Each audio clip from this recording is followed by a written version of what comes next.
Hello friends, welcome to my YouTube channel. हमारे इस YouTube channel में आप सबका बहुत बहुत स्वागत है।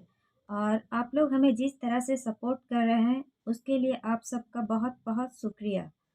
और मैं आप लोगों की जितनी भी शुक्रिया करूँ वो कम है। आप लोग हमें बहुत ही सपोर्ट कर रहे हो। और आज मैं आप लोगों के लिए एक क्राइम बेस्ड स्टोरी लेकर के आई हूँ जो दिल्ली की ही है। किस तरह एक सनकी और सरफिरे आशिक ने अपनी प्रेमिका की बहुत ही बेरहमी से हत्या कर दी। आपको पहले मैं ये बता दूं कि 28 मई 2023 यानी रविवार को कैसे एक सरफिरे आशिक ने दरिंदगी की सारी हदें पार कर दी। 28 मई की रात साहिल नाम के एक लड़के ने 16 साल की साक्षी को चाकू से गोद कर बेरहमी से हत्या कर दी। ये मंजर बहुत ही खौफनाक था। उसने साक्षी पर 20 से ज़्यादा वार किए और लगातार चाकू से उस पर हमला करता रहा। वहाँ पे खड़े बहुत से लोगों ने सिर्फ मूक दर्शक का काम किया। वहाँ पर वो रास्ता सुनसान नहीं था जहाँ उसकी मर्डर की गई थी, लेकिन किसी ने भी ये कोशिश नहीं की उसे साक्षी को बचाया जा सके। अगर वो लोग एक छोटी सी भी पहल करते तो आज साक्षी जिंदा होती, लेकिन किसी ने ये हिम्मत नहीं जुटाई। साक्षी पर पहले तो उसने चाकुओं से वार किया, उसके बाद वो यहीं पे नहीं रुकता है। उसने भारी पत्थर से साक्षी का चेहरा कुचल दिया और वो उसके बाद ये जानने के लिए कि वो जिंदा है या मर गई, वो उसे लात से मारता है और फिर वहाँ से निकलता है। तो चलिए कहानी को आगे बढ़ाते हैं। दिल्ली के शाहबाद डेरी का रहने वाला साहिल और साक्षी दोनों ही एक दूसरे को प्यार करते थे और रिलेशन में थे। साक्षी 10वीं की स्टूडेंट थी जबकि साहिल एसी का मैकेनिक था। दोनों की पहचान 2-4 साल से ज़्यादा की हो चुकी थी। वो अक्सर मिलते थे। साक्षी एक प्रवीण नाम के लड़के से पहले प्यार करती थी और बाद में उसका ब्रेकअप हो चुका था। तो ब्रेकअप के बाद साहिल उसकी ज़िंदगी में आया था और ये पहचान धीरे धीरे प्यार में बदल और फिर वो दोनों काफ़ी क्लोज आ गए। साक्षी साहिल पे बहुत ज़्यादा विश्वास करती थी। इसके बावजूद भी साहिल ने बड़े ही बेरहमी के साथ उसकी हत्या कर दी।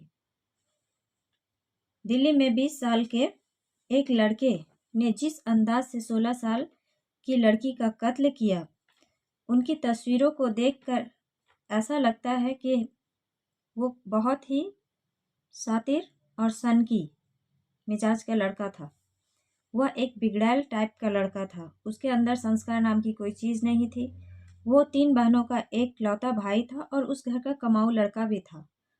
पर उसके तौर तरीके और रहन सहन देख करके यही लगता था, जिससे लोगों को ये महसूस हो। उसके इंस्टाग्राम और उसके बैकग्राउंड को जब पुलिस ने पूरी तरीके से खंगाला तो साहिल के हिंसा, आतंक और शराब ये सब उसके लिए आम बात थी।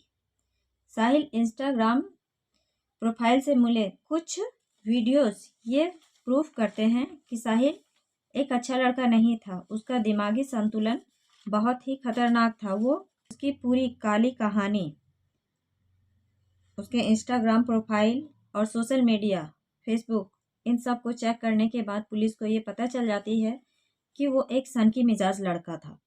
उसे शिकायत थी कि प्यार करने के बाद लड़की भूलने के लिए कैसे कह सकती है। उसका कहना था कि साक्षी पहले परवीन से प्यार करती थी और अब जब उसका दिल भर गया है तो वो मुझे ब्रेकअप करने के लिए क्यों बोल रही है। मैं ब्रेकअप नहीं करूँगा।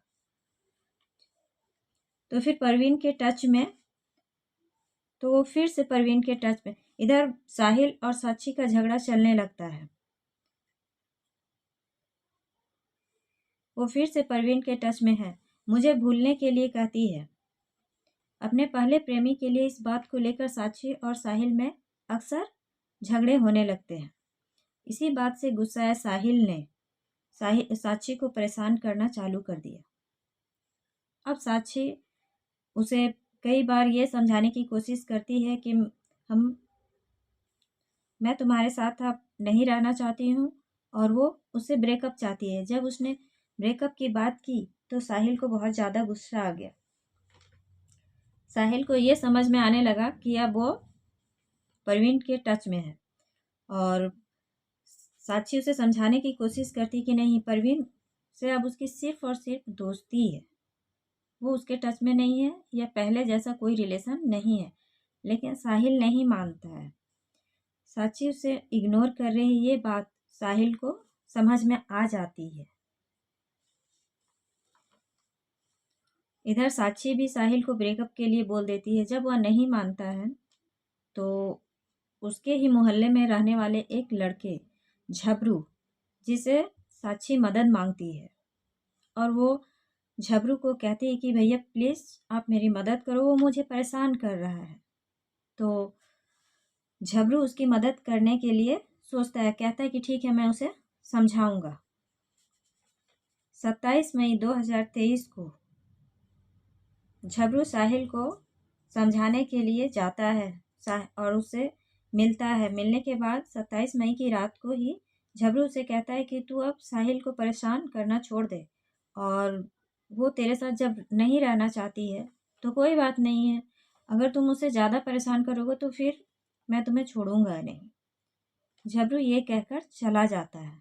लेकिन झबरू तो चला जाता है, पर साहिल के दिमाग में ये बात बैठ जाती है कि ये झबरू मुझसे साक्षी के कहने पर डांटने के लिए, समझाने के लिए आया है। हो सकता है अभी ये मुझसे कह रहा है कि मैं तुम्हें छोड़ूंगा नहीं, तो क्यों ना मैं उस जड़ को ही ख़त्म कर दूं जिसकी वजह से ये मुझे बोलने के लिए आया है।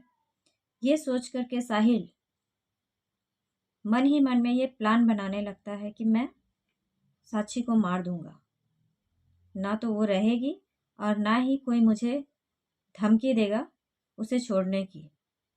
वो मेरी नहीं हो सकती है तो वो किसी और की भी नहीं हो सकती है, और उसके लिए मुझे आज ये बोला है, कल रह करके कोई और भी बोलेगा, उसके दिमाग में तरह तरह के ख्याल आने लगते हैं, और उसका ये सनकी दिमाग उसे क्राइम करने के लिए मजबूर करने लगता है।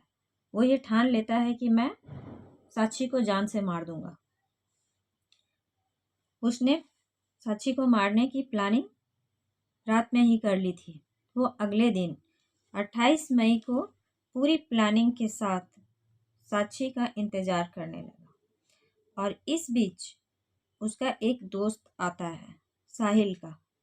वो खड़ा होता है जिस गली से वो साक्षी, जहाँ साक्षी के घर के पास एक गली थी जिससे वो अक्सर बाहर जाती थी, और उसी गली से वो घर के अंदर भी आती थी।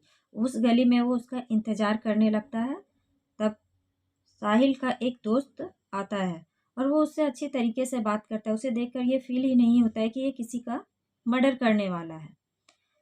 उसके जाने के बाद वो देखता है कि साक्षी अपनी सहेली नीतू के घर जा रही है। नीतू के घर में जन्मदिन पार्टी थी। साक्षी वहाँ जाती है। जाने के बाद जब वो वापस आ रही होती है 8:30 पौने 9 के लगभग, वहीं पे साक्षी का इंतजार करता हुआ साहिल खड़ा था, और जैसे ही साक्षी वहाँ से आती है साहिल उसे रोक लेता है और दोनों के बीच में बहस चालू हो जाती है।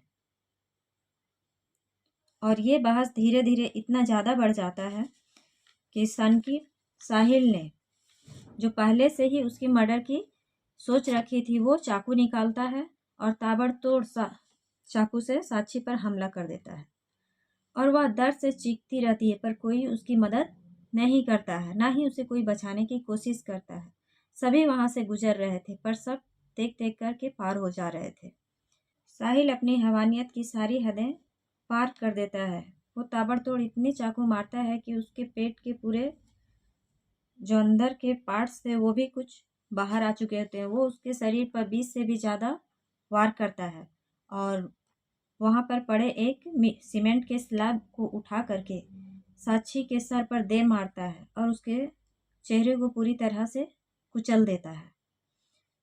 इतने पर भी वो नहीं रुकता है। उसके बाद वो लात से मार करके ये उस देखता है कि ये जिंदा है या मर चुकी है, और फिर जब उसे ये एहसास होता है कि ये मर चुकी है और अब मैं कहीं पकड़ा ना जाऊं, ये सोच करके वो वहाँ से भाग जाता है और सीधा भाग करके बस स्टैंड जाता है। वहाँ से वह सीधा रिठाला बुलंदशहर में ही है।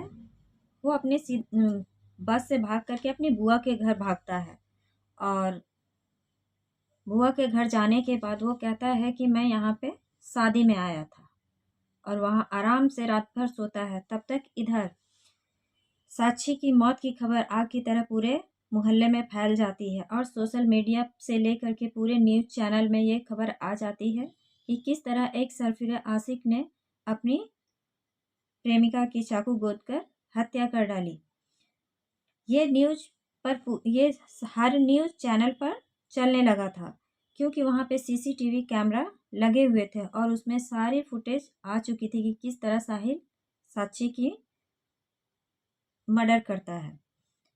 सीधे पुलिस उसके घर जाती है साहिल की, और ये पता करती है कि साहिल कहाँ है, लेकिन साहिल तो घर पे था ही नहीं। उसके मम्मी पापा सबके फ़ोन को खंगाला जाता है, और उनसे ये कहा जाता है कि जैसे ही साहिल एक फ़ोन करेगा, प्लीज़ आप हमें ये बता दीजिएगा कि साहिल कहाँ है। और रात भर किसी के फ़ोन पे कॉल नहीं आती है। सुबह होने के बाद सुबह होने के बाद साहिल का फ़ोन नहीं आता है। साहिल की बुआ फ़ोन करती है और अपने भाई से कहती है कि कुछ बात तो नहीं है। साहिल कह कर के आया है कि वो शादी में आया है, पर मुझे ऐसा लग रहा है कि कहीं किसी से झगड़ा उगड़ा तो नहीं हुआ है। और इधर पुलिस कॉल रिकॉर्ड कर रही थी, वो सारी बातें सुन रही थी, और पुलिस ये फैसला लेती है कि एक टीम धीरे से जाएगा और साहिल को दबोच करके वो लेकर के आएगा। और वो पुलिस ऐसा ही करती है। पुलिस की एक टीम सीधे रिठाला जाती है, और वहाँ आराम से साहिल घर में सोया हुआ था, उसे वहाँ से दबोच करके लाती है। और जब उस पे सारे चार्जेस लगाए जाते हैं और उसे पीटा जाता है, तो वो अपना गुनाह कबूल कर लेता है, अपना जुर्म कबूल कर लेता है, और वो बता देता है कि हाँ, मैंने गुस्से में आकर के उसे मारा है। झबरू के झबरू ने जब मुझे आकर के धमकाया, तो मैंने ऐसा काम किया। और इस कहानी से इस मर्डर केस ने पूरे दिल्ली को दहला करके रख दिया था। पुलिस का ये कहना था कि उस पे सारे चार्जेस लगाए जा चुके हैं और उसे सख्त से सख्त सज़ा दी जाएगी। और साथ ही साथ हम सब की भी ये अपील है कि जो ऐसे मुजरिम होते हैं, उन्हें सख्त से सख्त सज़ा ही नहीं, बल्कि उन्हें मौत की सज़ा मिलनी चाहिए। किसी को किसी की ज़िंदगी लेने का कोई हक नहीं होता है। हर किसी को अपनी लाइफ जीने का अधिकार है। अगर उसे ब्रेकअप चाहिए था, तो साहिल को समझना चाहिए था कि मुझे भी अपनी लाइफ चेंज करनी है, मुझे भी अपने जीवन में आगे बढ़ना है। कोई किसी पे अपने रिलेशन को बाई फोर्सली डाल नहीं सकता है, थोप नहीं सकता है। तो आज के लिए बस इतना ही। आपको हमारी ये स्टोरी कैसी लगी? इस स्टोरी से हमें जागरूक होना चाहिए, किसी क्राइम के अपने चारों ओर की एक्टिविटीज़ पे भी ध्यान देना चाहिए, और क्राइम से बचने की कोशिश करनी चाहिए। और कहीं क्राइम हो रहा हो तो प्लीज़, अगर अलर्ट हैं तो उन्हें दूसरे को अलर्ट करना चाहिए। Thank you. आपको हमारी ये कहानी कैसी लगी, प्लीज़ कमेंट में ज़रूर बताएं।